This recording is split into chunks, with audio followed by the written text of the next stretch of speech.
काळवीटची शिकार करून त्याचं मांस शिजवत असताना वन विभागानं धडक कारवाई करत 2 आरोपींना अटक केली, तर इतर एक आरोपी फरार झाला। जळगाव जामोद तालुक्यातील गाडेगाव खुर्द इथं ही कारवाई करण्यात आली। या प्रकरणी वन्यजीव संरक्षण अधिनियमांतर्गत गुन्हा दाखल करण्यात आला। जळगाव जामोद तालुक्यातील गाडेगाव खुर्द इथं काळविटाची शिकार झाल्याची गुप्त माहिती वन विभागाला मिळाली होती। या माहितीच्या आधारे वन विभागाच्या विशेष पथकानं तातडीनं घटनास्थळी धाड घातली। या कारवाई दरम्यान आरोपी शंकर मुंढे, शिवहरी मुंढे आणि दिव्यदास मुंढे यांच्या घरी काळविटाचं मांस शिजवलं जात असल्याचं रंगेहात आढळून आलं। वन विभागानं 2 आरोपींना ताब्यात घेतलं असून तिसरा आरोपी फरार झाला।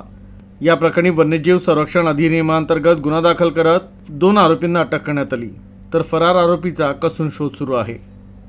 तर नागरिकांनी कुठेही अशी अवैध शिकार किंवा वन्यजीवांना इजा होत असल्याचं आढळल्यास तत्काळ वन विभागाशी संपर्क साधावा असं आवाहन विभागाच्या वतीनं करण्यात आलं आहे।